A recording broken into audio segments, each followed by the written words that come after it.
Goeiedag geliefdes, het is heerlik om weer saam met u te wees rondom die woord van die Here. En ons is besig met Titus, die eerste hoofstuk. Ons staan vandag stil daar by die 16de vers wat so klink. Hulle bely dat hulle God ken, maar hulle verloon hom deur hulle werk, omdat hulle gruwelik is, ongehoorsaam en ongeskik vir elke goeie werk. Hier praat Paulus met Titus oor 'n groep mense. Ons het gelees oor die onverskilliges, ons het gelees oor die ongelowiges, ons het gelees oor hulle wat die werk van die Here teestaan en wat die werk van die Here benadeel. Waarvan hy gesê het, alle dinge is rein vir die reines, maar vir die besoedeldes en die ongelowiges egter is niks rein nie. Maar hulle verstand sowel as hulle gewete is besoedel. Hier praat hy oor mense wat bely dat hulle God ken. En geliefdes, ek wil vir u die stelling maak, dit is algemeen. Vra enige mens daar buite op die straat, en hy sal vir jou bely dat hy God ken, en dat hy in 'n verhouding met God staan. Die groot saak wat egter onder ons aandag gebring moet word en waaroor ons praat is, wat is die grond vir 'n belydenis om te sê dat ek God ken? Daar is hordes van mense wat hulle verhouding met God baseer op die feit van 'n kerklidmaatskap wat hulle het, dat hulle gedoop is, dat hulle 'n mooi lewe het en dat hulle glo. Maar jy weet ook dat die Bybel vir ons iets sê. Hy sê jy glo. Die duiwels glo ook. En hulle sidder as hulle hierdie woorde hoor aangaande God en Jesus Christus. Mense wat lidmate in die kerk is, mense wat die doop ondergaan het, mense wat 'n mooi lewe het en glo, maar hulle is verlore en hulle weet dit nie. Wat is die geliefdes as ons praat oor gered wees? As ons praat oor kind van God wees, dan moet 'n mens jouself sê, jy kan nie gered wees as jy eers besef het dat jy verlore is nie. Dit is immers hoekom ons sê, ek is gered. Van wat? Ek is 'n verloste van wat? Hy het gekom om ons te verlos van sonde. 1 Johannes 3 vers 8 sê, hy wat die sonde doen is uit die duiwel. Vir hierdie doel het die Seun van God gekom om die werke van die duiwel te kon verbreek. Toe Jesus aangekondig is daar aan Maria gesê, julle moet hom Jesus noem, want dit is hy wat sy volk van hulle sonde sal kon verlos. En voordat jy nie besef dat jy 'n verlore sondaar is nie, voor jy nie besef dat jy sonder hoop, sonder God in hierdie wêreld is nie, sal jy nooit redding soek nie, sal jy nooit ywer om redding deelagtig te word nie, en daarom as die Here nie in genade aan jou verlore toestand openbaar nie, sal jy nooit tot inkeer kom nie, en sal jy nooit tot redding kom nie. Die Here Jesus het op 'n stadium die vraag gevra, toe Nikodemus die moderator van die kerk toe hom toe kom en sê, Here, wat moet 'n mens doen om die ewige lewe te beerwe? Hy is die moderator van sy kerk, en hy vra aan die Here so 'n vraag. Dan sê die Here vir hom, Nikodemus, jy is die moderator van jou kerk, die president van jou kerk, weet jy hierdie dinge nie? As iemand nie wedergebore word nie, sal hy die koninkryk van God in der ewigheid nie sien nie. Nikodemus, wat 'n ou man is, hoor die woord van die Here oor 2 geboortes. En daarom is sy reaksie, Here, ek is 'n ou man. Hoe kan ek weer teruggaan in die skoot van my moeder en weer 'n babietjie word en as 'n babietjie gebore word? Waarop Jesus hom dan antwoord, Nikodemus, daar is twee geboortes. Daar is 'n geboorte uit die vlees en daar is 'n geboorte uit die gees. Hy wat uit die vlees gebore word, is vlees. Ek word gebore uit die skoot van my moeder. Maar ek moet ook 'n wedergeboorte ervaar, wanneer die Heilige Gees van God in my kom woon, en my herskep, en my lewe verander, en ek 'n tweede geboorte ondergaan. Die vlees is daardie eerste geboorte waarin ons almal deel. Ons is mense. Ons is uit die skoot van ons moeder gebore. Maar daar moet 'n dag in my lewe kom, dat ek Jesus ontdek as saligmaker, en dat ek deur die Heilige Gees van God wederbaar word. Daarom sê Johannes 1 vers 12, almal wat Jesus Christus aangeneem het, as saligmaker, aangeneem het, aan hulle het hy die mag gegee, om kinders van God genoem te word. Weet jy, ons is in die kerk, en ons kan 'n geloofsbelijdenis aflê. Ons kan 'n geloofsbelijdenis sing. Maar dit maak jou nie 'n kind van God nie. Ons kan belijdenis sê sonder om Jesus Christus as saligmaker te ken. Want ek kan baie dinge glo, omdat die Bybel dit sê. Maar geliefdes, die kern wanneer ek kind van God is, al dan nie kind van God is nie, is wat het ek met Jesus gemaak? Hy is die saligmaker. En daarom sê die Bybel, almal wat in hom glo, sal nie verlore gaan nie, maar net die ewige lewe. Hulle wat egter nie in hom glo nie, is alreeds verlore, omdat hulle nie geglo het in die naam van die enige gebore seun van God nie. Dawid bely in Psalm 51, in sonde is ek ontvang en gebore, in ongeregtigheid het my moeder my in die wêreld gebring. Wanneer Paulus met die Efesiërs praat, en hy praat oor die natuurlike mens, dan sê hy het ons lewend gemaak, wat dood was deur die misdade en die sonde. Daar by die 4de vers van die 2de hoofstuk sê, ons was almal van nature kinders onder die toorn van God. In die 12de vers sê, ons was sonder God, sonder hoop in hierdie wêreld. Maar dan kom Jesus Christus en sê, ek is die weg en die waarheid en die lewe. Niemand sal na die Vader toe gaan, behalwe deur my nie. Petrus sê in Handelinge 4 vers 12, daar is geen ander naam in die hemel bekend, wat God aan ons as mens gegee het, waardeur 'n mens gered kan word, as deur die naam van Jesus Christus nie.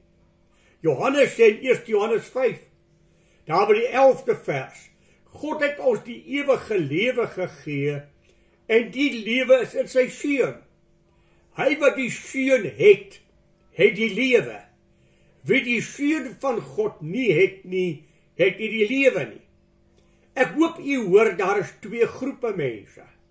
Daar is hulle wat Jesus Christus as saligmaker ken, wat die getuienis in hulle hart het, dat daar 'n dag in hulle lewe gekom het, dat hulle Jesus as hulle eie persoonlike saligmaker ontdek het. Vir hulle het daar saligheid uit die hand van God gekom. Almal wat Jesus Christus aangeneem het. En daarom het ek het al dikwels vir u gesê, hulle wat in hom glo, nie aan hom glo nie. Die kerk glo aan hom, die kerk het die belydenis wat hulle aflê, en al hierdie mooi dinge wat hulle sê. Wat beteken dit om in hom te glo? Dit beteken om hom te sien vir wie hy is. Hy is die enigste saligmaker. As hy nie my lewe uit genade hervorm en my nuut maak nie, dan bly ek wat ek is 'n verlore sondaar.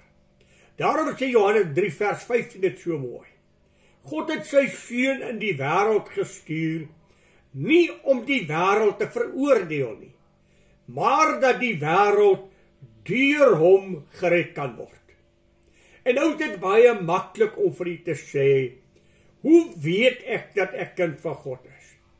Romeine 8 vers 16 sê, die Heilige Gees getuig met my gees dat ek kind van God is en ek weet dit. Dit is hoekom Johannes ook in 1 Johannes 5 sê, wat ek reeds vir julle gekwoteer het, daar by die 13de vers, sodat ons kan weet dat ons die ewige lewe het. Dis iets konkreet wat in jou lewe gebeur het en jy weet dit. En wanneer dit in jou lewe gebeur het, dan vind daar 'n radikale verandering in jou hart plaas. 2 Korintiërs 5 vers 17 sê, as iemand in Christus is hy 'n nuwe skepsel. Die ou dinge het verbygegaan, kyk, alles het nuut geword.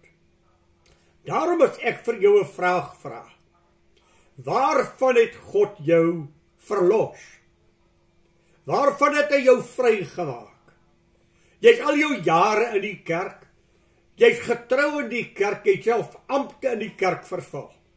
Maar het jy al ooit by die verlosser gekom en hom as saligmaker van jou lewe ontdek?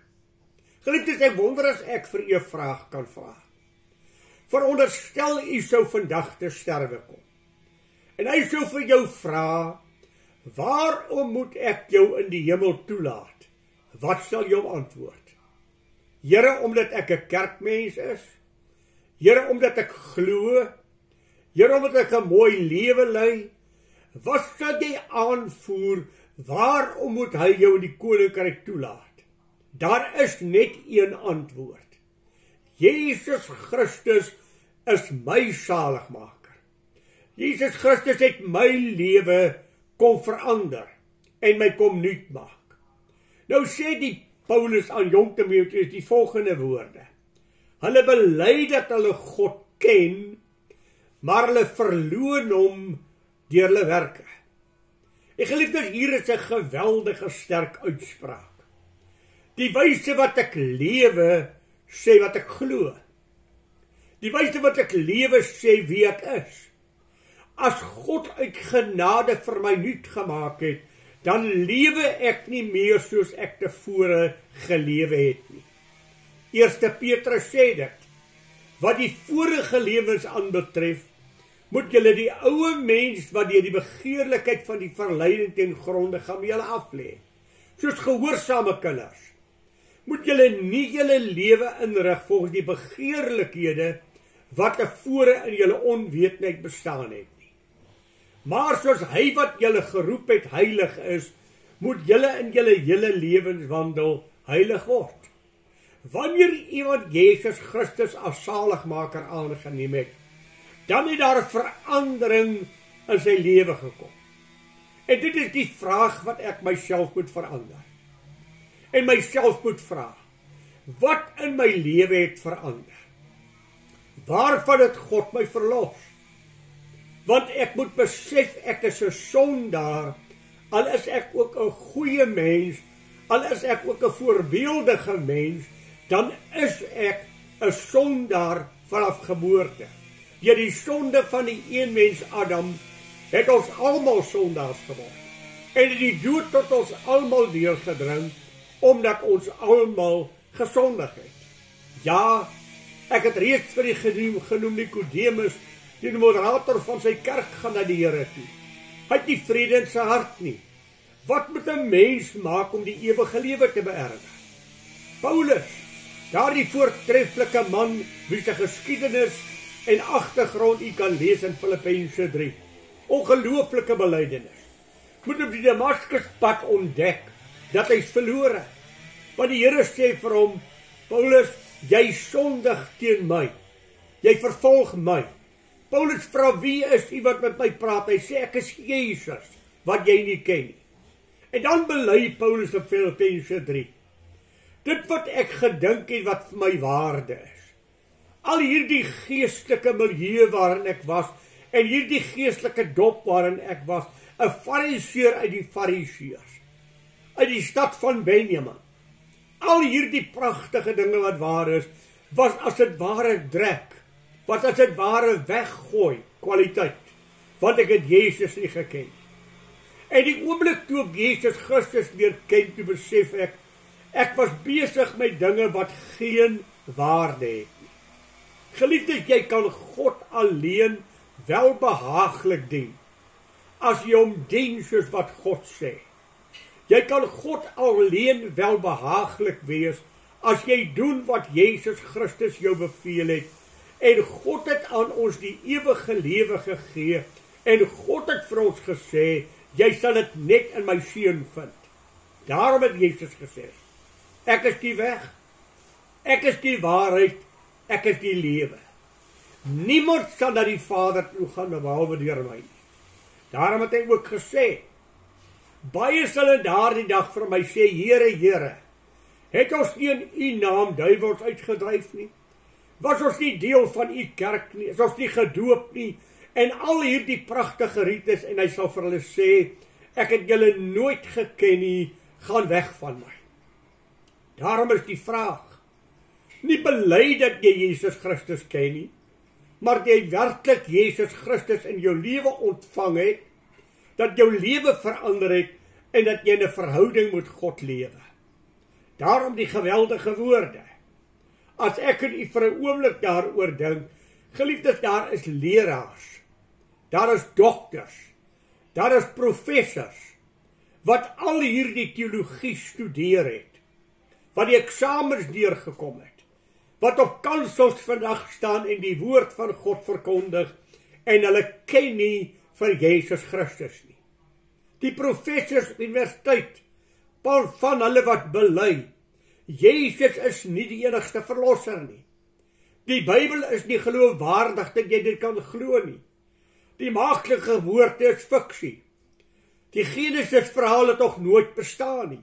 Dan bestaan nie so iets soos sonde nie. Daar is nie so 'n persoon soos die duiwel nie. Dis professors, teoloë, mense met doktersgrade agter hulle naam, wat nie kennis het nie. Met die mond bely hulle, dat hulle God ken, maar met hulle werke verloon hulle. Ag, as ek praat oor leraars wat hom nie ken nie, dan sê kom ons kyk na die Bybel. Wie het vir Jesus Christus gekruisig? Die Fariseërs, die Sadduseërs, die wetgeleerdes, die hooggeplaaste geestelikes in die kerk, het Jesus Christus se dood veroorsaak. Dis hulle wat veroorsaak, wat daartoe gelei het om die skare te oorreed, om Barnabas te kies en Jesus te kruisig. Daarom is dit iets wat ek hier vir onsself moet uitmaak om te sê, het daar 'n dag in my lewe aangebreek, dat ek Jesus Christus werklik leer ken het, of bely ek. Maar as ek na my lewe kyk elke dag, dan sien ek die onregmatigheid, dan sien ek die sonde, en dan sien ek dat die lewe wat ek leef, pas nie by die getuienis wat ek gee nie. As ek bely dat ek God ken, dan dien ek hom. As ek bely dat ek God ken, dan lewe ek vir hom. Dan is my hele lewe ingestel tot God. 'n Mens vra jouself, wat is die verskil tussen iemand wat sê dat hy God ken, en iemand wat waaragtig kind van die Here is? Kom ek sê vir u van 'n verhaaltjie, of 'n gebeurtenis wat ek self beleef het. Ons is daar by die Suidkus, en ons het strand toe gegaan, om bietjie te gaan ontspan. Daar op die strand het ons 'n man ontmoet, met hy en sy kindertjies, en hierdie man het heerlik gesit en drink daar, en hy self vir sy dogtertjie, ag ek wonder of sy 5 jaar oud was, 'n bottel bier gegee om te drink. Ons het geskrik en gesê, hoe kan jy dit toelaat? Nee, sê hy, dis algemeen. Toe maak hy 'n uitspraak op 'n stadium. Hy sê, ek is 'n predikant, maar hier waar by die see is, kan ek nou lewe soos ek wil. Hier kan ek drink, hier kan ek rook, hier kan ek my lewe nou leef soos ek dit wil leef. Ek het nie 'n gemeente wat my dophou nie. Ek het nie 'n gemeente voor wie ek moet lewe nie. Hier kan ek myself nou geniet. Hoor eers ek vir u sê, 'n leraar wat nie 'n verhouding met God het nie. Ja, by die kerk sal hy bely, ek ken God. Maar sy lewe is nie in ooreenstemming met wat hy bely nie. Daarom kan ek en jy nie iets bely wat ons nie leef nie. My lewe moet die getuienis wees dat ek kind van God is. Ek behoort nie eens vir mense te vertel dat 'n kind van God is nie. Dit mag nie nodig wees nie. Hulle moet na my lewe kyk en dit sien. Want Jesus het gesê, julle is soos 'n lig wat op 'n berg is. 'n Stad wat op 'n berg is. Die lig kan nie verborge bly nie. En dan sê hy, laat julle lig so voor die mense skyn, dat hulle julle goeie werke kan sien en julle Vader wat in die hemel is kan verheerlik. Ek en u is lewendige getuies deur ons wandel met God. Ek sluit met Paulus se woorde in Filippense 3. Dat julle onberisplik en opreg sal wees. Kinders van God, te midde van 'n krom en verdraaide geslag, onder wie julle skyn soos ligte in die duisternis. Te midde van 'n krom en verdraaide geslag, onder wie julle skyn soos ligte in die duisternis. Mag die Here vir u en my help, om nie te bely dat ons God ken nie, maar te lewe, sodat mense kan sien dat ons God ken, en dat ons lewens anderster is as die van die wêreld. Ons lieg nie soos hulle nie, ons bedrieg nie soos hulle nie, ons praat nie die taal van die wêreld nie, want ek is nuut gemaak deur die Heilige Gees van God, wat in my woon. Kom ons gaan wees lig vir die wêreld. Nie hierdie teks. Hulle bely dat hulle God ken, maar hulle verloon hom deur hulle werke, en dan sê hy, omdat hulle gruwelik en ongehoorsaam is, ongeskik vir elke goeie werk. Dis hulle karakter. Hulle is gruwelik, ongehoorsaam en ongeskik vir elke goeie werk. Kom ek en u wees diensknegte in die hand van die Here, wat God wel behaaglik wandel en getuies van die lewende God op hierdie wêreld is. Here seën vir u, en ons praat volgende week weer met mekaar verder. Goeiedag vir u en die Here se rykste seën.